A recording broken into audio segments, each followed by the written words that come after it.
সবাইকে শুভেচ্ছা হোমিও ডাইজেস্টের পক্ষ থেকে। আমি ডাক্তার আবু সাইদ, হোমিও ডাইজেস্টের টিউটোরিয়াল সেকশনে সবাইকে স্বাগত জানাচ্ছি। আজ আমি ডিএসএমএস কোর্সের দ্বিতীয় বর্ষের হোমিওপ্যাথিক ফার্মাসির সংজ্ঞা এবং এর সাথে সম্পর্কিত বিভিন্ন বিষয় নিয়ে আলোচনা করব।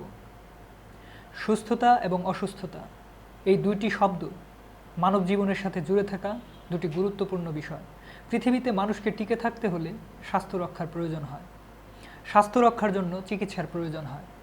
চিকিৎসার জন্য প্রয়োজন ঔষধের, আর সেই ঔষধ প্রস্তুতকরণের জন্য প্রয়োজন হয় ফার্মাসির। প্রচলিত চিকিৎসা ব্যবস্থাগুলিতে ফার্মাসিকে যেভাবে মূল্যায়ন করা হয়, হোমিওপ্যাথিক দৃষ্টিকোণ থেকে তাকে আরও গভীর ও বিস্তৃত দিক থেকে মূল্যায়ন করা হয়। কারণ প্রকৃত আরোগ্যদানের ক্ষেত্রে মানসম্মত ঔষধ প্রয়োগ করা হোমিওপ্যাথিতে একটি গুরুত্বপূর্ণ বিষয় এবং আরোগ্যদানের ক্ষেত্রে এটি গুরুত্বপূর্ণ ভূমিকা পালন করে। একটি আরোগ্যযোগ্য কেসে সকল আনুষ্ঠানিকতা পূরণ করার পরও শুধু ঔষধ সংক্রান্ত ত্রুটির কারণে সমস্ত পরিশ্রম বেঁচতে গিয়ে আপনি সেই কেসে অসফল হতে পারেন। যেমন ধরুন, একজন রোগী এসে আপনাকে তার সমস্যার আদ্যোপান্ত বর্ণনা করলেন এবং আপনি তার সমস্ত সমস্যাগুলো শুনে এবং আপনার সমস্ত পর্যবেক্ষণ শেষ করে তার জন্য ঔষধ নির্বাচন করলেন, কিন্তু ঔষধের একটু গুণগত ত্রুটি আপনার কেসে বিপর্যয় ঘটাতে সক্ষম। অনেকে মনে করবেন ঔষধে সমস্যা থাকলে তো রোগ সারতে দেরিই হবে, কিন্তু একজন প্রকৃত হোমিওপ্যাথকে এই বিষয়টি স্বাভাবিকভাবে দেখলে হবে না, বরং এক্ষেত্রে তাকে অত্যন্ত সচেতন হতে হবে। তাই একজন হোমিওপ্যাথকে প্রকৃত আরোগ্যদানের ক্ষেত্রে ঔষধের গুণগত মান সম্পর্কে নিশ্চিত হতে হবে। বুঝতেই পারছেন, ঔষধ সংক্রান্ত বিষয়গুলো যেহেতু ফার্মাসি দ্বারা নিয়ন্ত্রিত হয়, সেই কারণে ফার্মাসির কোনো বিষয়কে হালকাভাবে দেখার সুযোগ নেই। এবার চলুন ফার্মাসি শব্দের উৎপত্তি সম্পর্কে আলোচনা করা যাক। ফার্মাসি শব্দের উৎপত্তি সম্পর্কে বলা হয়েছে, The word pharmacy is defined as the art of preparing and dispensing drug or a place where drugs are sold, a drugstore. The word pharmacy originates from the Greek word pharmakon or remedy. There has been some arguments that the word pharmacy came from the Egyptian term Piermeki or the booster of security, which the god Thor conferred as approbation on a ferryman who had managed a safe crossing. However, the word pharmacy and its many cognates derived, like many of the other scientific terms, most likely originates from the Greek. এর বাংলা করলে যেটি দাঁড়ায়, pharmacy বলতে ঔষধ প্রস্তুত এবং বিতরণ শিল্প বা বিক্রয় করার জায়গা অথবা ঔষধের দোকানকে বোঝায়। ফার্মাসি শব্দটি গ্রিক শব্দ ফার্মাকন বা রিমিডি শব্দ থেকে উৎপত্তি হয়েছে। আবার অনেকের মতে ফার্মাসি শব্দটি এসেছে মিশরীয় শব্দ পিয়ার ম্যাকি বা দ্য বুস্টার অফ সিকিউরিটি, অর্থাৎ সুরক্ষাদাতা, স্রষ্টা প্রদত্ত জ্ঞান, চিকিৎসকদের সমর্থক একজন ফেরিম্যান নিরাপদে পারাপার করার কারণে তার প্রতি সম্মান প্রদর্শনে এই শব্দ ব্যবহার করা হয়েছিল।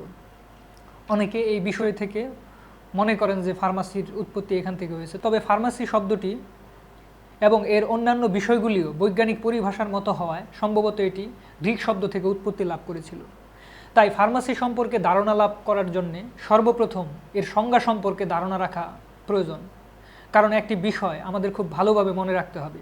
একটি সংজ্ঞা হচ্ছে সেই সংজ্ঞায়িত বিষয়টির বৈশিষ্ট্য গুচ্ছের শিরোনাম, আর সেই বিষয়টি সেখানে এতটাই ফুটে উঠবে যার উপর ভিত্তি করে সেই বিষয় বা বস্তুটির অবস্থা নির্ণয়, পরিমাপ ও ক্রিয়ার ফলাফল নির্ণয় করা সম্ভব হবে।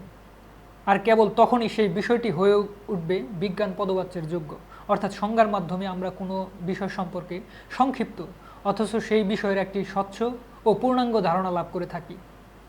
তাই কোনো বিষয়ের সংজ্ঞা সম্পর্কে ধারণা রাখা একটি গুরুত্বপূর্ণ বিষয়। ডক্টর উইলিয়াম বোরিকের মতে, it is an art of preparing drugs for use and dispensing them as medicine, অর্থাৎ এটি ঔষধকে ব্যবহারের জন্য ঔষধ প্রস্তুতকরণ এবং বিতরণ করার একটি শিল্প। আবার অনেকের মতে homeopathic pharmacy is the art and science of collecting, compounding, combining, preparing, preserving, and standardizing drugs and medicines according to the homeopathic principle, and dispensing medicine or remedy according to the prescription of the physician, which are used in homeopathic practice. অর্থাৎ homeopathic pharmacy হচ্ছে বিজ্ঞানের এমন একটি কলা যেখানে ঔষধ সংগ্রহকরণ, সমন্বয় সাধন, প্রস্তুতকরণ, সংরক্ষণ, মান নির্ধারণ এবং হোমিওপ্যাথিক নীতি অনুসরণ করে চিকিৎসকের ব্যবস্থাপত্র অনুযায়ী ব্যবহারিক ক্ষেত্রে ঔষধ পরিবেশন ইত্যাদি বিষয়কে নির্দেশ করা বোঝায়। এ ব্যাপারে বিস্তারিত জানতে হলে তাত্ত্বিক ও ব্যবহারিক দুইভাবেই আমাদের জ্ঞান লাভ করতে হবে। এই ফার্মাসি সংক্রান্ত বিষয়গুলি মহাত্মা হেনিম্যান তার সুবিখ্যাত গ্রন্থ অর্গানন অফ মেডিসিনে আলোচনা করেছেন। ফার্মাসিকে দুই ভাগে ভাগ করা যায়, একটি হচ্ছে তাত্ত্বিক ফার্মাসি বা থিওরিটিক্যাল ফার্মাসি, অপরটি হচ্ছে ব্যবহারিক ফার্মাসি বা প্র্যাকটিক্যাল ফার্মাসি। ভৌতবিজ্ঞান, উদ্ভিদবিজ্ঞান বা জীববিজ্ঞান এবং পেশাগত পঠন পাঠন ইত্যাদি বিষয়গুলো তাত্ত্বিক ফার্মাসির অন্তর্গত। অপরদিকে ঔষধ প্রস্তুতকরণ, সংরক্ষণ, বিক্রি, পেশাগত pharmacy, hospital pharmacy, manufacturing pharmacy ইত্যাদি সকল বিষয় ব্যবহারিক ফার্মাসির অন্তর্গত।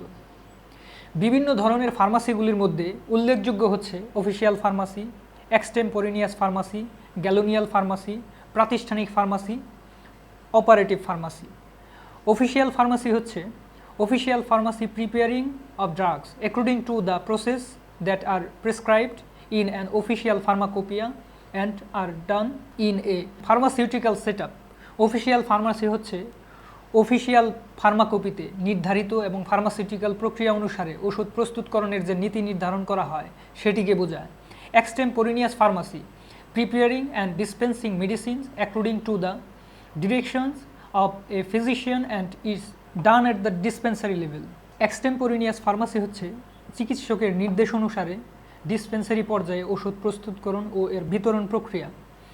আবার অন্যদিকে galenical pharmacy relate to the preparation of crude drugs following the concept of Galen. অর্থাৎ গ্যালেনিয়াল ফার্মাসি বলতে অশোধিত ঔষধ প্রস্তুতের সাথে সম্পর্কিত বিষয়কে বোঝায়।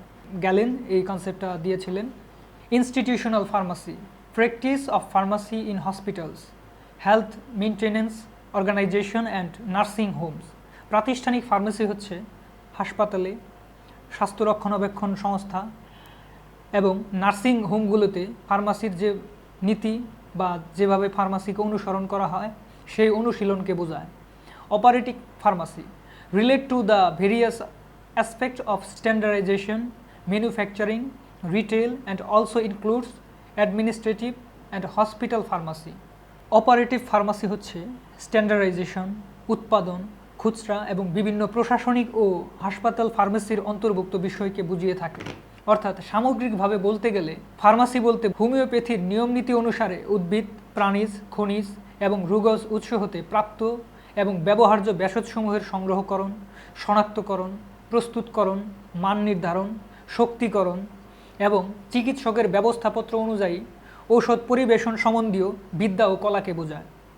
এবং হোমিওপ্যাথিক ফার্মাসির সাথে যে বিষয়গুলো অবিচ্ছেদ্যভাবে জড়িত বা যাদেরকে হোমিওপ্যাথিক ফার্মাসির উপাদান বলা হয় সেই বিষয়গুলিও এখানে আলোচনা করার প্রয়োজন। সেই বিষয়গুলি হচ্ছে ভেষজ পদার্থের সংগ্রহকরণ, শনাক্তকরণ, ভেষজের উৎস, ঔষধের গুণাগুণ, ঔষধ প্রস্তুতকরণ, সংরক্ষণ, কম্বাইনিং, কম্পাউন্ডিং, ডিসপেন্সিং ইত্যাদি। এই বিষয়গুলো হোমিওপ্যাথিক ফার্মাসির সাথে অবিচ্ছেদ্য হয় এবং অত্যন্ত নিবিড় সম্পর্ক থাকা এই বিষয়গুলি নিয়ে বিস্তারিত আলোচনার প্রয়োজন রয়েছে। চলুন এবার এই বিষয়গুলোর উপরে বিস্তারিত আলোচনা করা যাক। যেমন শুরুতে আছে কালেকশন বা সংগ্রহকরণ। It implies together or procure the required drug metals, execute drug metals are imported from abroad as the not available in our country. Collection বা সংগ্রহকরণ বলতে প্রয়োজনীয় ঔষধ সামগ্রী সংগ্রহকে বোঝায়। যদি দেশে এটি পর্যাপ্ত না থাকে তবে এর ম্যাটেরিয়ালস বিদেশ থেকে আমদানির প্রয়োজন হয়। এগুলো সংগ্রহের সময় অবশ্যই এর উপযুক্ত পরিবেশ ঠিক রেখে সংগ্রহ করতে হবে এবং যে অবস্থায় সংগ্রহ করলে এর গুণগত মান অক্ষুণ্ণ থাকে সে অবস্থায় সংগ্রহ করতে হবে। কারণ গুণগত মান যদি ঠিক না থাকে তাহলে কি হবে, সেই মেটেরিয়ালস দিয়ে যদি আমরা ঔষধ তৈরি করি সেই ঔষধেরও গুণগত মান ঠিক থাকবে না এবং সেটি যদি আমরা চিকিৎসা ক্ষেত্রে প্রয়োগ করি তখন চিকিৎসাতে ব্যর্থতা আসা অত্যন্ত স্বাভাবিক হয়ে দাঁড়ায়।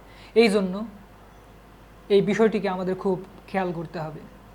যেমন কিছু ভেষজ আছে যাদের টাটকা অবস্থায় সংগ্রহ করলে তাদের গুণ অক্ষুণ্ণ থাকে, তাদেরকে সে অবস্থায় সংগ্রহ করতে হবে। আবার কারো ঠিক এর বিপরীত অবস্থায় অর্থাৎ শুকনো অবস্থায় ঠিক থাকে, তখন এই ভেষজগুলোকে আমাদের শুকনো অবস্থায় সংরক্ষণ করতে হবে।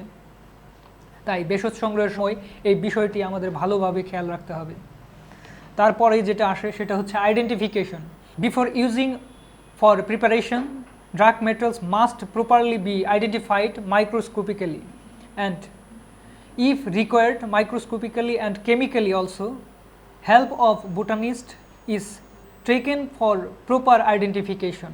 অর্থাৎ শনাক্তকরণ বলতে ঔষধ প্রস্তুতকরণের পূর্বে ভেষজ দ্রব্য অবশ্যই উপযুক্ত প্রক্রিয়ায় আণুবীক্ষণিকভাবে শনাক্ত করতে হবে এবং যদি প্রয়োজন হয় মাইক্রোস্কোপিক্যালি এবং কেমিক্যালি উভয়ভাবেই করতে হবে।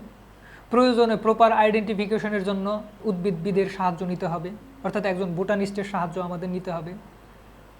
এছাড়াও শনাক্তকরণ বলতে যা বোঝায়, কোনো ভেষজ সংগ্রহ করার সময় এর কোন অংশ সংগ্রহ করতে হবে, অর্থাৎ এর মূল, পাতা, বীজ, নাকি অন্য কোনো অংশ, নাকি পুরো গাছটি সংগ্রহ করতে হবে, এটিকে বুঝিয়ে থাকে। আর যদি সেটা অন্য কোনো উৎস হতে সংগ্রহ করতে হয় সেক্ষেত্রেও সেগুলিকে ভালোভাবে শনাক্ত করে নিতে হবে। তারপর যে বিষয়টি এখানে আসে সেটি হচ্ছে quality inspecting. Only identification of drug is not sufficient, one must also be sure about the quality or the characteristics fracture of drug to be used.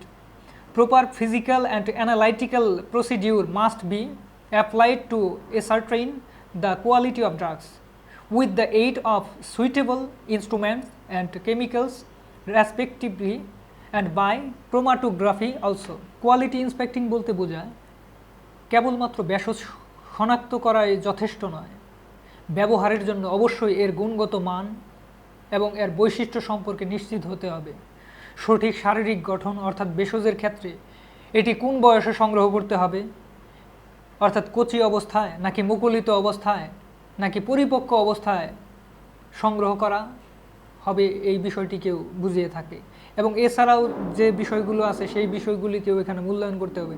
এর জন্য উপযুক্ত যন্ত্র এবং রাসায়নিক দ্রব্যেরও সহায়তা নিতে হবে এবং প্রয়োজনে ক্রোমাটোগ্রাফির সাহায্য নিতে হবে। এখানে ক্রোমাটোগ্রাফি হচ্ছে কোনো মিশ্রণকে আলাদা করার জন্য ল্যাবরেটরিতে ব্যবহৃত কৌশলগুলোকে প্রকাশ করার ক্ষেত্রে এক বিশেষ শব্দ।